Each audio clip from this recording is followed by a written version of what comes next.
Welcome to Chillin' 101. We hope this video helps. You already have an array and the goal. Find the missing integer from 1 to n. First, confirm n equals array length plus 1. Next, pick a method, some formula for simplicity or XOR to avoid overflow and handle duplicates more reliably. Once chosen, convert inputs to numbers and validate values are in the 1.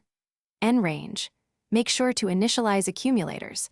Total sum equals an asterisk, n plus 1/2 for sum, or XOR equals 0 for XOR. Start the loop. Now implement the core loop that computes the missing number. If using sum, subtract each array value from total sum inside a single pass. Once the loop ends, total sum holds the missing value. If using XOR, first XOR all numbers from 1 to n, then XOR each element in the array. The remaining XOR result is the missing number. Use of loop or array. Prototype. Reduce for expressive code, and ensure you perform numeric operations to prevent string concatenation mistakes. Finish by returning or logging the computed missing integer.